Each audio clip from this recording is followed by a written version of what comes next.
পুরীর জগন্নাথ দেবের স্নানযাত্রা কি?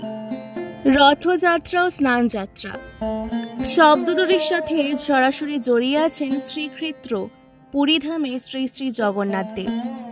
জগন্নাথ দেবের মাসির বাড়ি যাওয়া এবং আশাকে কেন্দ্র করে অনুষ্ঠিত হয় রথযাত্রা। স্নানযাত্রা আসলে কি? এই দিনে কি ঘটে থাকে পুরীর জগন্নাথ মন্দিরে? কবে, কখন, কোথায় ও কিভাবে শুরু হয়েছিল এই স্নানযাত্রা? কি ফল লাভের উদ্দেশ্যে লক্ষ লক্ষ ভক্তগণ পুরীধামে সমবেত হন স্নানযাত্রা দর্শন করার জন্য? কেন স্নানযাত্রার পরের 15 দিন জগন্নাথ দেবের দর্শন পাওয়া যায় না, তাই জানাবো আজকের ভিডিওতে। জ্যৈষ্ঠ মাসের প্রখর খরতাপে পৃথিবীতে যখন ত্রাহি ত্রাহি অবস্থা, তখন দেবতারও বুঝি ইচ্ছে হয় স্নান সেরে নেওয়ার জন্য।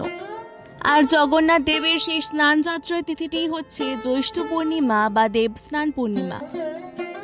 জগতের প্রতিপালকের এই স্নানযাত্রাকে কেন্দ্র করে ঝলমলে সজ্জায় সেজে ওঠে সমগ্র পুরীধাম। নানা রকমের বর্ণিল আয়োজন আর রীতি রেওয়াজের মধ্য দিয়ে পালিত হয় স্নানযাত্রা। তবে স্নানযাত্রার আয়োজন ও ইতিহাসকে জানার আগে চলুন জেনে নেওয়া যাক স্নানযাত্রাকে নিয়ে কি বলছে পুরাণ। স্কন্দ পুরাণে পুরুষোত্তম ক্ষেত্র মাহাত্ম্য বর্ণনায় বলা হয়েছে, জ্যৈষ্ঠী পূর্ণিমায় শ্রীহরির স্নানযাত্রা দর্শনের মাধ্যমে অনায়াসেই জীব মুক্তি লাভ করতে পারে। এমনকি কেউ যদি ভক্তি সহকারে একবারও স্নানযাত্রা মহোৎসবের দর্শন করেন, তার সংসার বন্ধন থেকে মুক্তি লাভ সুনিশ্চিত হয়ে যায়, তাকে আর শোক করতে হয় না। জৈমিনী ঋষি স্নানযাত্রার মাহাত্ম্য বর্ণনা করতে গিয়ে বলেছেন, ভগবান পুরুষোত্তমের স্নানযাত্রা দর্শন করলে সমস্ত তীর্থসমূহের স্নান করার থেকেও শতগুণ অধিক ফল প্রাপ্ত হওয়া যায় এবং এতে কোনো সংশয় নেই। স্কন্দ পুরাণে জৈমিনী ঋষি আরও বলেছেন, যদি কেউ আন্তরিকতার সাথে স্নানকালে ভগবানকে নিরীক্ষণ করে, তাদেরকে আর মাতৃগর্ভে বাস করতে হয় না। উৎসুকতাপূর্ণ হৃদয়ে স্নানযাত্রা দর্শন করলে জীবগণ ভবসাগর থেকে উদ্ধার লাভ করতে পারে।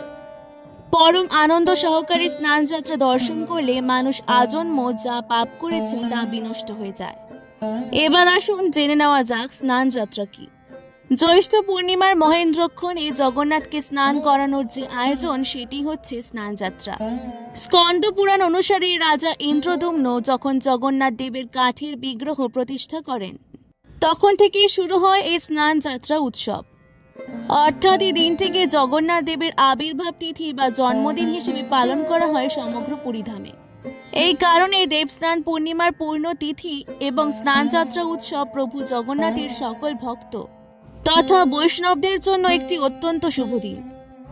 জনশ্রুতি রয়েছে, এই দিন জগন্নাথ দেবের দর্শন করলে গত জন্ম ও এই জন্মের সব পাপ বিনাশ করেন ভগবান শ্রীকৃষ্ণ। উল্লেখ্য, স্বয়ং ভগবান শ্রীকৃষ্ণই পুরীতে জগন্নাথ বা দারু ব্রহ্মরূপে অবস্থান করেন। যাই হোক, এবার জানবো স্নানযাত্রার সেই বিশেষ রীতি রেওয়াজের কথা, যা দেখতে মানুষ বিদেশ থেকে লক্ষ লক্ষ মানুষের ঢল নামে পুরীধামে। স্নানযাত্রার ঠিক আগের দিন পুরীর মন্দিরের গর্ভগৃহ থেকে জগন্নাথ, বলরাম এবং সুভদ্রার বিগ্রহ তুলে নিয়ে আসা হয় বিশেষভাবে তৈরি করা স্নানবেদিতে। পুরীর মন্দির প্রাঙ্গণে বিশেষভাবে তৈরি করা এই মণ্ডপকে বলা হয় স্নান মণ্ডপ।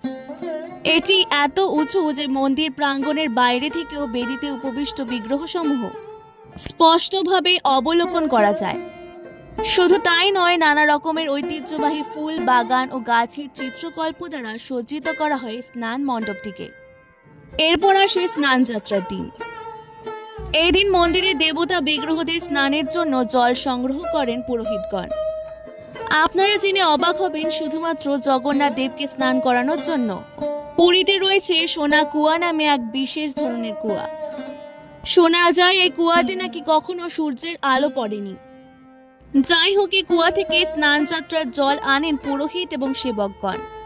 জল আনার সময় পুরোহিত ও সেবকগণ তাদের মুখ কাপড় দিয়ে এমনভাবে ঢেকে রাখেন, যাতে তাদের মুখ নিঃসৃত কোনো কিছু দ্বারা, এমনকি তাদের নিঃশ্বাস দ্বারাও যেন জগন্নাথের পবিত্র স্নানের জল দূষিত না হয়। এই জল একে একে এনে রাখা হয় 108টি সোনার ঘড়ায়। জনশ্রুতি রয়েছে, এই জলে মিশ্রিত হয় নানা রকমের সুগন্ধি ও বিভিন্ন ভেষজ ঔষধি উপাদান। তাছাড়া মন্ত্রোচ্চারণের মাধ্যমেও শুদ্ধিকরণ করা হয় দেবের স্নানের এই জল। অন্যদিকে স্নানযাত্রাকে কেন্দ্র করে সমানতালে এগিয়ে চলে বিগ্রহের সাজসজ্জা। জগন্নাথ, বলরাম এবং সুভদ্রা দেবীকে আবৃত করা হয় নরম সিল্কের কাপড় দ্বারা এবং লাল এক ধরনের পাউডার দিয়ে অতি যত্নে দেওয়া হয় প্রলেপ। ফুলে ফুলে ভরে ওঠে বিগ্রহের চারপাশ, আর থাকে সুগন্ধি ধূপ ও ধুনো।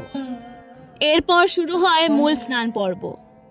বৈদিক মন্ত্র উচ্চারণ, কীর্তন এবং শঙ্খনাদে আধ্যাত্মিক এক পরিবেশের সূচনা হয় পুরীর মন্দির প্রাঙ্গণে।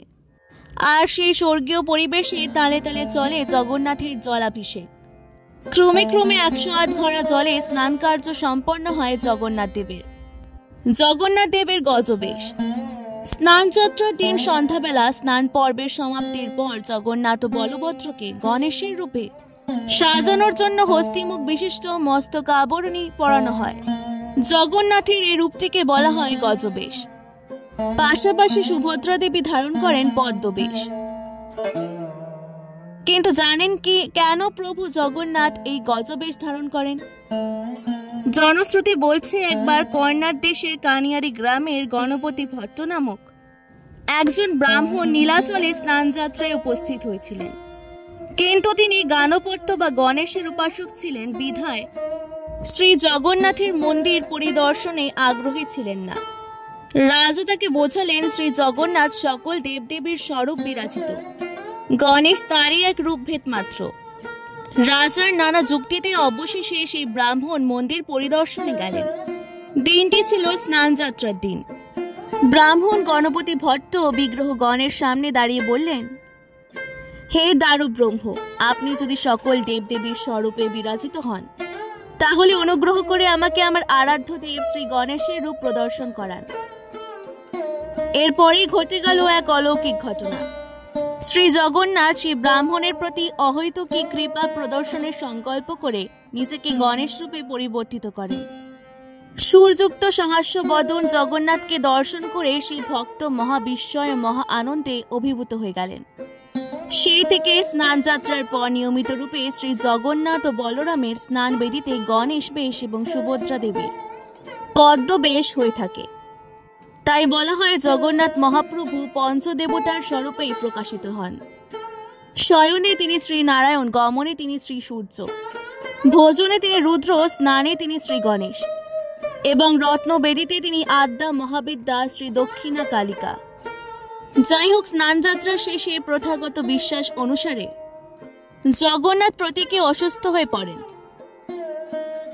অর্থাৎ 108 ঘড়া জলে স্নান করে জ্বরে আক্রান্ত হন তিনি। তাই এই সময় তাকে রাখা হয় রাজবৈদ্যর চিকিৎসাধীনে এবং গোপন একটি সংরক্ষিত কক্ষে।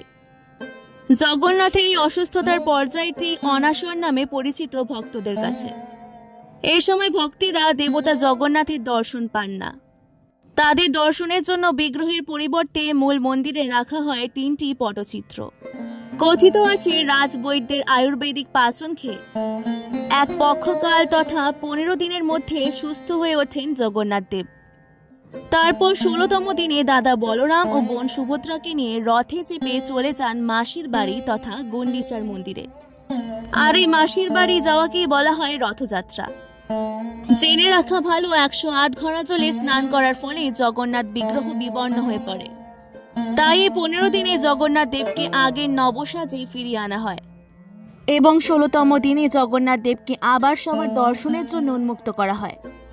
প্রশ্ন হচ্ছে, দেবতা কিভাবে জ্বরে আক্রান্ত হতে পারেন? আসলে শ্রী জগন্নাথের অনাসর সময়টি মূলত তার একটি লীলা। বলা হয় এই সময় তিনি সবার অগোচরে থেকে প্রত্যেকের হৃদয়ে ভগবানের প্রতি প্রেমকে তিনি আরো সমৃদ্ধ করেন বিরহের দ্বারা, এবং ভক্ত ভগবানের বিরহ পরবর্তী মিলনের জন্য নবশৃঙ্গারে সুসজ্জিত হন জগন্নাথ দেব। আজকের এই ভিডিওটি ভালো লাগলে অবশ্যই আমার চ্যানেলটিকে সাবস্ক্রাইব করে দেবেন। অনেক অনেক ধন্যবাদ।